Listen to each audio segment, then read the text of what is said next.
We spend so much of our lives hunting for answers, right? But what if we've been looking at it all wrong? Today, we're going to flip that script.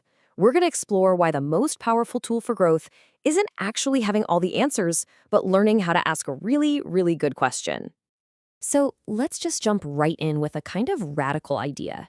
What if this whole quest for certainty, for those neat, tidy, packaged solutions, what if it's completely missing the point?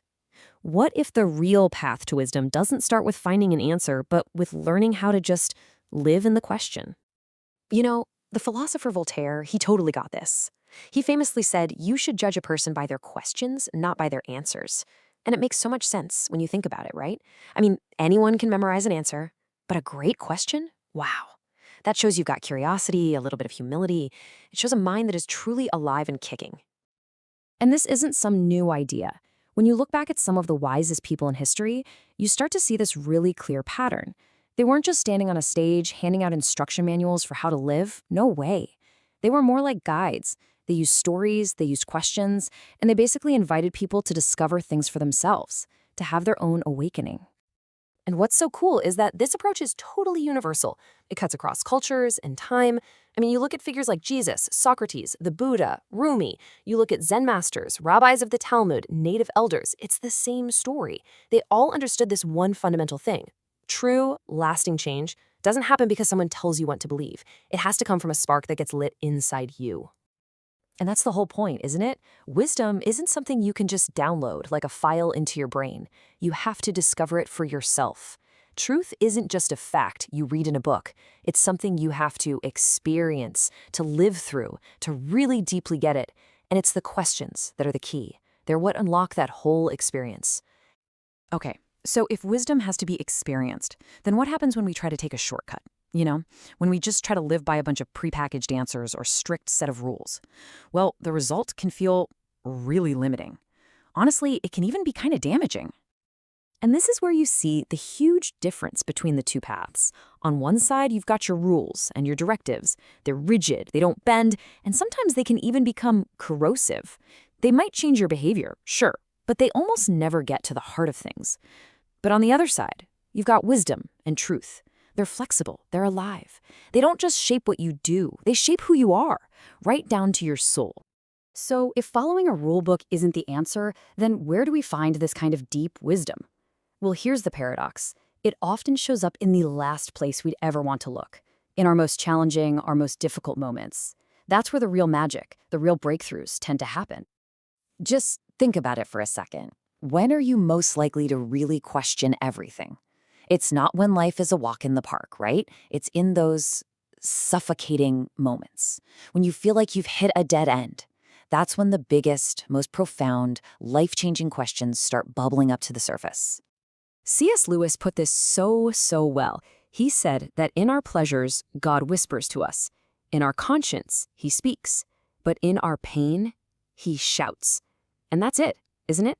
The pain is what finally makes us stop. It forces us to pay attention, to actually listen, and to start asking those really hard questions we've been avoiding. But, and this is a big but, once the pain gets us to ask the question, that's not the end of it. A really crucial shift has to happen next. See, asking is just step one. The next part, and honestly, it might be the most important part, is learning how to truly listen. And I don't just mean hearing words. I mean adopting a whole new posture, a whole new way of being. You've probably heard this famous line, ask and it will be given to you. Seek and you will find. Knock and the door will be opened. It sounds like a simple command, but it's actually so much more. It's like a beautiful little map for this inner journey. It's laying out 3 key mindsets we need to cultivate if we want to find what we're looking for. Let's break that down. When we reframe it, asking isn't just a one-time request. It's a posture of constant curiosity. Seeking isn't about frantically running around looking for something. It's an inner openness, just being ready to receive an insight. And knocking, that's not about banging a door down. It's a deep willingness to let the door be opened for you. And this is really the piece that ties it all together. That ability we have to listen, to hear that still, small voice inside. It just lies dormant until we flip the switch. And what is that switch? It's the question. The act of asking, of pondering, of really wondering about things. That's what activates our ability to finally, truly listen. So you can kind of see a path emerging here, right? A path of discovery. It goes something like this. First, life storms show up. They always do. They shake us to our core and make us question everything. This questioning then forces us to just pause, to stop. And it's right there, in that quiet, sacred pause, that we can actually start to listen. And when we listen like that, that's when we receive the insight, the direction we've been looking for all along. All right, there's one last crucial ingredient that makes this whole thing work, and that ingredient is humility. It is the absolute key, the essential posture we need if we want to be someone who keeps learning and growing for our entire lives. And I just love this analogy. Think about it like this.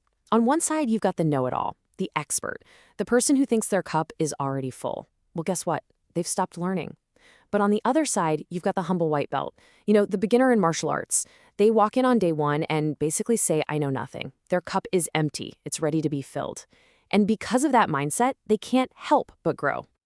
So you see, at the end of the day, this isn't really about me teaching you anything or about anyone pretending to have all the answers. It's much more of an invitation for all of us to just walk this path together, to be brave enough to embrace the questions, to really practice listening, and to discover our own truth, our own wisdom as we go. And that really brings us to the heart of it all. This is where I leave you, but hopefully it's just the beginning for you. So the only thing left to do is to turn this back to you. When you look at your life right now, at your challenges, at the things you're curious about, what question are you going to start with?